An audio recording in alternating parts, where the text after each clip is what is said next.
gwali eyo agamba nti weemazisa kiyite masturbation okubeera nga weekuba akasabbuuni.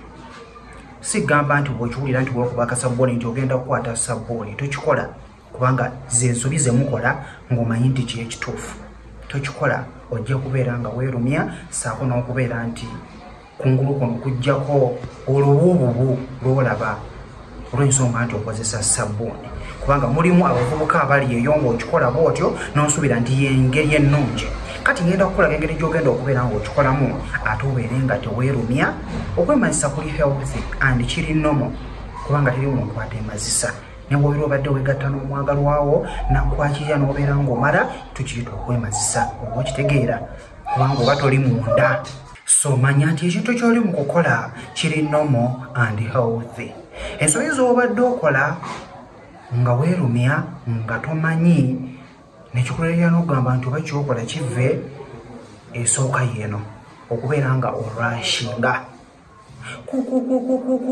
olaga wa toyina gy'olaga. Weewuwa obudde ekintu kikole nga oli siro, tokikola mu kupakuka. Then ey'okubiri ye too much pressure. Noteekako pressure ey'amaanyi, oba okitegeera, as if oba waliwo ekintu ekikusiiwa. Nedda, ekintu kikole nga okozesa kinnandiise lubricants, ebintu ebiseerera. Ebizigo si birungi, wabula oil ye mulungi. Oil ki? Olive oil ne coconut oil. Ebyo bijja kukuyambako bw'obeera ng'obadde weemazisa. Then ensobi endala gy'obadde okola bwe buteewulira mubiri gwo, butamanya mubiri gwo, oba okitegeera, oba obutawuliriza mubiri gwo.